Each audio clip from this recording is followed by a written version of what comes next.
Hi, thanks for joining me as I share my son Jonathan's story with you. My name's Steve Southworth, and our story begins in April of 2004. John had always been a healthy, active kid. We played baseball, hockey, basketball, never sick a day in his life, really. But about a month after his 15th birthday, John started having kidney pains, started complaining of just not feeling well, and it got so bad that we actually had to rush him to our emergency room. And after looking at him, they really couldn't find anything wrong with him and decided, well, maybe we should just send him home.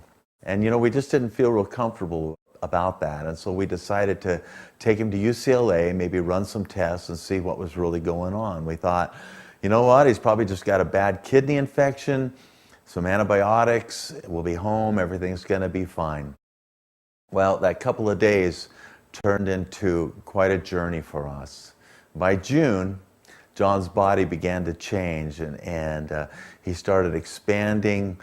His body was filling up with fluids and they found blood clots in his kidneys. They decided to start him on dialysis and see if they couldn't flush his system out, get him back to normal. He just kept getting worse and worse. By September, they had increased their medications. They started him on plasmapheresis. They even started him on chemotherapy treatments. And by the end of September, John actually quit eating. He wasn't able to keep food down anymore. And he just kept getting worse and worse. And by November, he had spent 2 months in the ICU unit of UCLA. His liver had grown to the size of a large watermelon. The clots had just stuffed themselves into his liver and they weren't able to go anywhere. So they did an emergency surgery on him where they placed a shunt around his liver so the blood would have a place to flow. And they said, if we don't do this, we're going to lose him, and we're going to lose him soon. And they really gave John little hope. And the doctors weren't able to identify his disease. They didn't know what it was. And really, they just kind of threw their hands up and said, you know what, we've done all we know to do. We don't know what else to do. We need to look for some alternatives here. And so we decided to send him to Children's Hospital, have the doctors there look at him and see if maybe they could decide what was wrong with John. When we got him to Children's, they did identify his disease. It was called catastrophic antiphospholipid antibody syndrome, one of the rarest blood diseases in the world. Only 80 people in the world have this disease. And he is only the second adolescent in the world to ever have this disease. And most of the people have died before they really even realized that they had it. During his time in Children's, they gave him another chemotherapy session, which lasted about 3 weeks.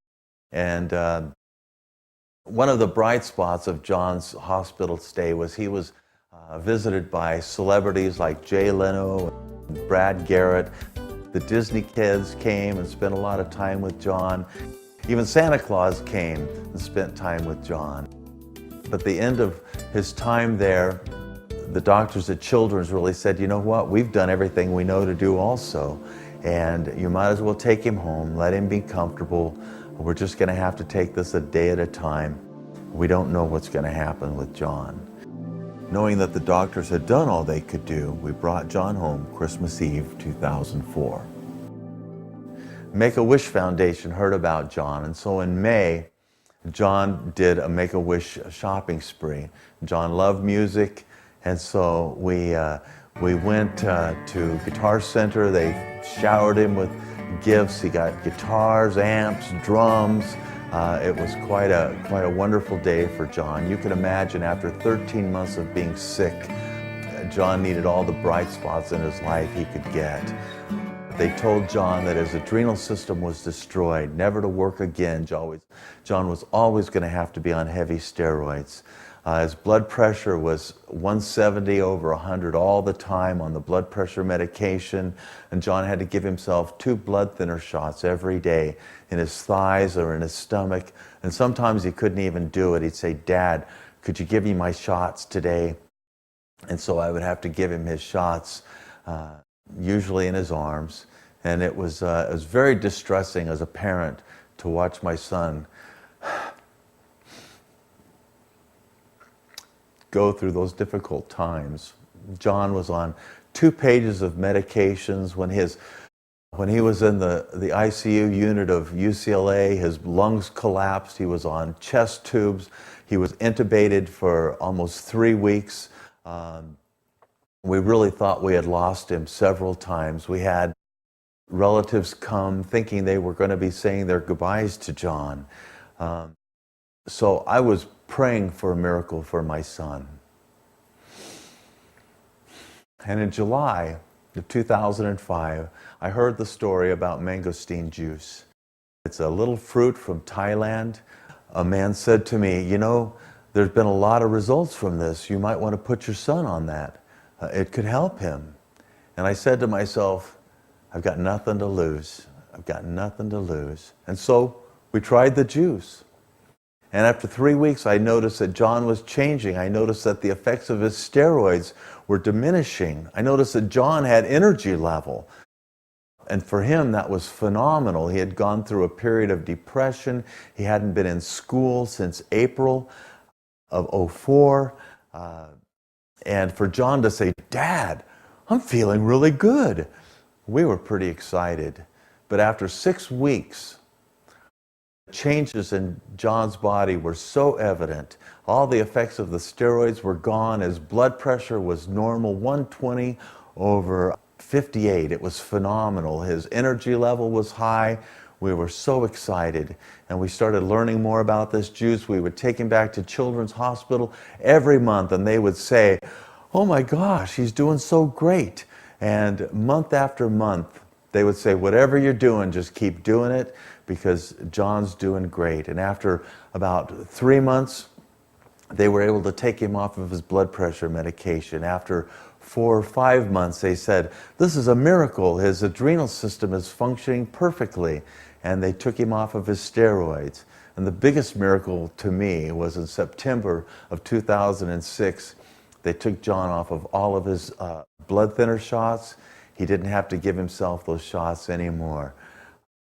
And after a full year of going back to Children's, they pronounced John 100% healthy. They started calling him their miracle boy.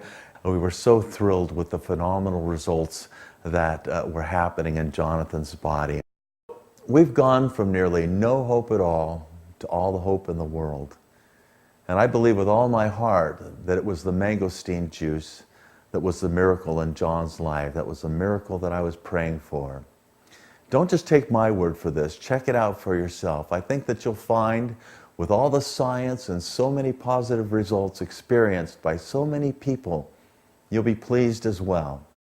Thanks for listening. Get with the person that shared this presentation with you for more information about this marvelous juice. Hi everybody, we're back. You know, I thought it might be really cool for you to meet my son John. He's 18 years old, he's healthy, he's doing great. And hey everybody, this is my son John. Hi. So, how you feeling, John? I'm feeling good, feeling great actually. I'm back to normal. I go to the gym every day. So I just do whatever I want now because I'm totally healthy. Yeah, you like the juice? I love it. I drink it every day. It's a part of my daily life. In the morning, in the afternoon, and then right before I go to bed. And sometimes I just drink it for fun. Yeah.